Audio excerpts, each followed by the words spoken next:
ఓం మహాగణాధిపతయే నమః. ఓం గురుభ్యో నమః. ఓం శ్రీమాత్రే నమః. పరమేశ్వర స్వరూపమైనటువంటి జ్యోతిష, వాస్తు మరియు ఇతర అనేకమైనటువంటి శాస్త్రములను మనకు అందించినటువంటి మహర్షులకి నమస్కారం. హయగ్రీవ హయగ్రీవ హయగ్రీవేతియో వదేత్తస్స నిస్సరతే వాణీ జనుకన్యా ప్రవాహవత్. అరుణాం కరుణాతరంగితాక్షీం ధృతపాశాంకుశపుష్పబాణచాపాం అనిమాదిభిరావృతాం మయూకైః అహమిత్యేవ విభావయే భవానీం. శ్రీమాత్రే నమః.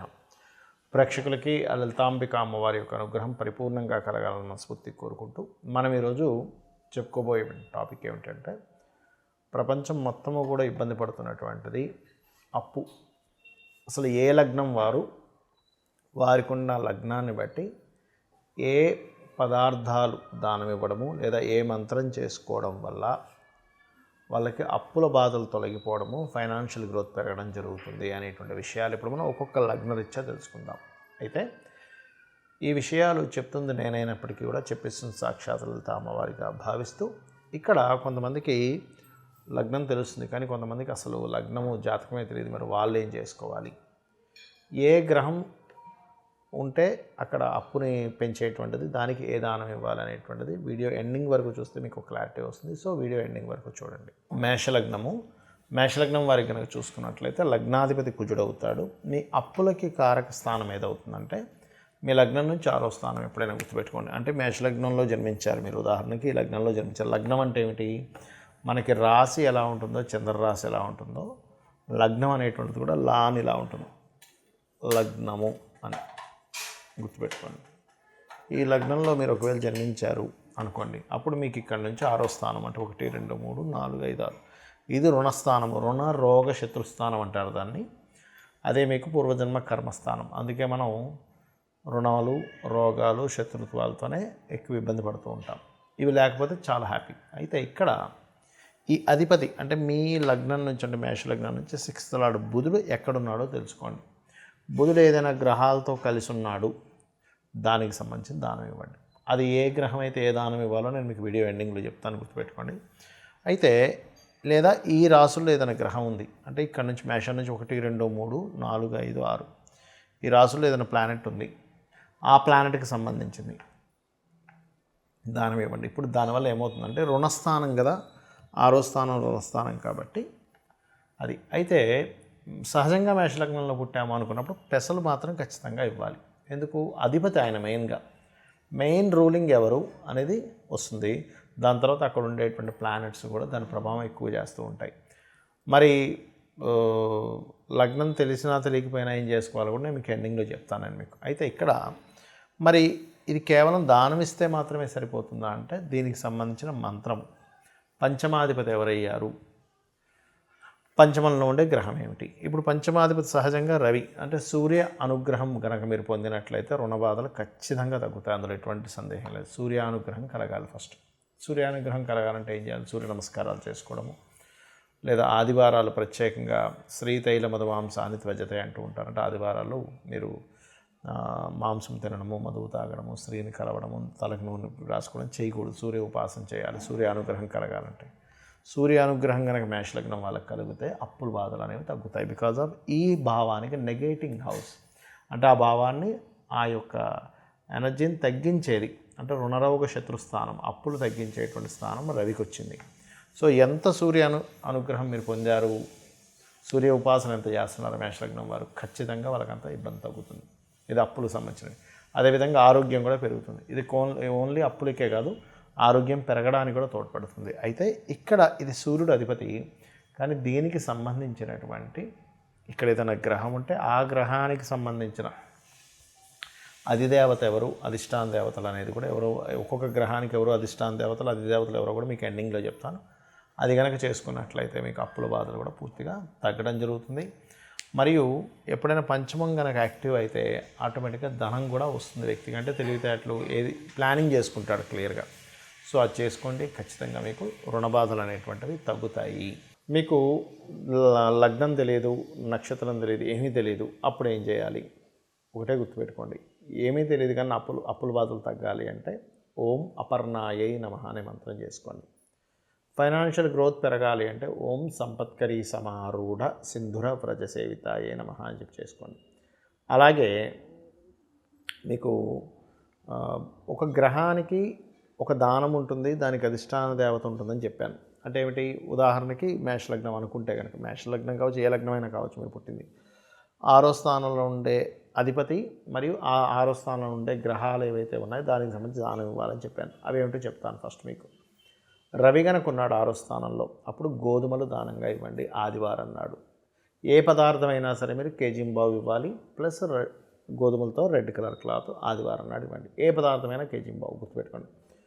చంద్రుడు ఉన్నాడు 6వ స్థానంలో, అప్పుడు బియ్యం ఇవ్వండి, ప్లస్ వైట్ కలర్ క్లాత్ సోమవారం నాడు. కుజుడు ఉన్నాడు, కందులు దానంగా ఇవ్వండి. ఎట్ ఏ సేమ్ టైం కందులతో పాటు రెడ్ కలర్ క్లాత్ అది మంగళవారం నాడు ఇవ్వాలి. ఉదయం 11 లోపల ఇవ్వడం శ్రేష్కరం. అదేవిధంగా బుధుడు ఉన్నాడు అనుకోండి, పెసలు దానంగా ఇవ్వండి, ప్లస్ గ్రీన్ కలర్ క్లాత్. అదేవిధంగా మనకి గురువు ఉన్నాడు, శనగలు ఎల్లో కలర్ క్లాత్. శుక్రుడు బొబ్బర్లు వైట్ కలర్ క్లాత్. శుక్రవారం ఏ గ్రహం అయితే ఆ రోజుకు సంబంధించింది. శని భగవానుడు ఉన్నాడు 6th హౌస్లో. సహజంగా పాపగ్రహాలు మంచిదే. ఏంటి? ఏ గ్రహాలు రవి కానీ కుజుడు కానీ శని కానీ మంచిదే, కానీ అది పరాక్రమాన్ని స్పోర్టివ్నెస్ని ఇస్తాయి. కాకపోతే రుణస్థానంలో ఉన్నాయిగా, ఎంతైనా దానికి సంబంధించిన రుణం ఉంటుంది కాబట్టి అది గుర్తుపెట్టుకోండి. కాబట్టి శని ఉంటే తెల్ల నువ్వులు ఇవ్వడం, బ్లూ కలర్ వస్త్రము శనివారం నాడు. రాహు ఉంటే మినుములు సిమెంట్ కలర్ వస్త్రము, కేతు ఉంటే ఉలవలు మల్టీ కలర్ క్లాత్ ఇవి ఇవ్వండి. మరి పంచమంలో ఏదైనా గ్రహం ఉంటే దానికి సంబంధించిన అధిష్టాన దేవతకు కూడా మీకు ఉపాసన చేసుకోవాలని చెప్పాను కదా. రవి అనుకోండి, సూర్య ఆరాధన, శివారాధన. చంద్రుడు గౌరీదేవి యొక్క ఆరాధన, లేదా రాజరాజేశ్వరి అమ్మవారి యొక్క ఆరాధన. అంటే ఆ దేవతా సంబంధించిన మంత్రం చదువుకోవడం, అష్టోత్తరం చేసుకోవడం చేయండి. కుజుడున్నాడు, స్కందుని యొక్క ఆరాధన పంచమంలో, లేదా అగ్నితత్వ రాశులు అయితే నరసింహస్వామి యొక్క ఆరాధన చేయొచ్చు, లేదా ఆంజనేయ స్వామి ఆరాధన కూడా చేసుకోవచ్చు. అంటే పంచమం ఈజ్ మంత్రస్థానం.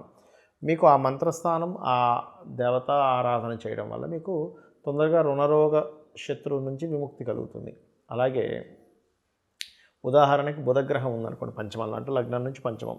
ఈ లగ్నం కావచ్చు, లేదా మిథున లగ్నం అనుకుంటే ఇది పంచమం అవుద్ది, కుంభలగ్నం అనుకుంటే ఇది పంచమం అవుద్ది. అంటే 1, 2, 3, 4, 5వ స్థానంలో ఉండే గ్రహాన్ని ఉపాసన చేయాలి. మనకి గురువు ఉన్నాడు, అప్పుడేంటి? దత్తాత్రేయుడి ఆరాధన. బుధగ్రహం ఉంది, విష్ణు యొక్క ఆరాధన. మనకి ఉదాహరణకి అదే పంచమ స్థానంలో శని భగవానుడు ఉన్నాడు, శివారాధన లేదా ఆంజనేయ స్వామి ఆరాధన. రాహు ఉన్నాడు ఉదాహరణకి, అప్పుడు దుర్గా ఆరాధన, కేతువు గణపతి ఆరాధన చేస్తూ ఉండాలి. అయితే ఇక్కడ ఇంకొంతమందికి ఇక్కడ ఏంటంటే అష్టోత్తరం చదవడం రాలేదు అనుకోండి, సింపుల్గా ఓం నమ శివాయ అనుకోవచ్చు శివారాధన, లేదా ఓం నమో నారాయణాయ విష్ణువు, అమ్మవారు ఓం శ్రీమాత్రే నమః, ఇట్లా చేసుకుంటూ ఉండొచ్చు. అదేవిధంగా గోవులకు కూడా మీకు 6వ స్థానంలో అధిక గ్రహాలు ఉన్నప్పుడు 6వ స్థానంలో ఏ గ్రహం ఉందో దానికి సంబంధించిన పదార్థాన్ని గోవుకు పెడితే ఇంకా తొందరగా ఫలితం వస్తుంది. రవి ఉన్నాడు అనుకోండి, అంటే ఇప్పుడు ఉదాహరణకి ఒక గ్రహం కాకుండా ఒకసారి 2 గ్రహాలు ఉంటాయి, రవి శని ఉంటారు, అప్పుడు 2 పదార్థాలు పెట్టాలి. రవి ఉంటే గోధుమ రవ్వ, చంద్రుడు ఉంటే బియ్యపు పిండి బెల్లం కలిపి పెట్టండి. అదేవిధంగా కుజుడు ఉన్నాడు అనుకోండి, క్యారెట్స్ పెట్టండి. చాలామంది ఏం చేస్తారు? కందులు తీసుకెళ్ళి పెడతారు, అలా కాదు. చాలామంది తెలియక నువ్వులు తీసుకెళ్ళి పెడతారు, అసలు గోవులకి అలా పెట్టకూడదు. కాబట్టి కుజుడు ఉంటే క్యారెట్స్ పెట్టండి గోవులకి, అది కూడా దేశీవాలి గోవులకి పెట్టండి. అదేవిధంగా బుధుడు ఉన్నాడు అనుకోండి, గోంగూర తినిపించండి, దానివల్ల రుణ విముక్తి అనేటువంటిది జరుగుతుంది. అలాగే గురువు గ్రహం ఉంది, అరటి కాయలు, పళ్ళు కాకుండా కాయల్ని సన్నగా తురిమి పెట్టండి. అదేవిధంగా శుక్రగ్రహం ఉంది మీకు 6వ స్థానంలో, అది ఎగ్జాల్టెడ్ ఉందా డెబిలిటేటెడ్ ఉందా అనేటువంటిది ఒక ఎత్తు అయితే, ఫస్ట్ 6th హౌస్లో ఉండే ప్లానెట్కి మీరు చేయాలి, గుర్తుపెట్టుకోండి. మీ పర్సనల్ చార్ట్ ఇన్డెప్త్గా చూస్తే అసలు 6th లార్డ్ ఎవరు, అధిపతి ఇంకే గ్రహంకి ఇచ్చింది అనేటువంటిది అది డిఫరెంట్ థింగ్. ఒక్కోసారి 6లోనే గ్రహం ఉండదు, ఈ 6వ అధిపతి వెళ్ళి ఇంకో గ్రహంతో కలిసి ఉన్నప్పుడు కూడా ఆ గ్రహాన్ని కూడా చేసుకోవాలి. అలాగే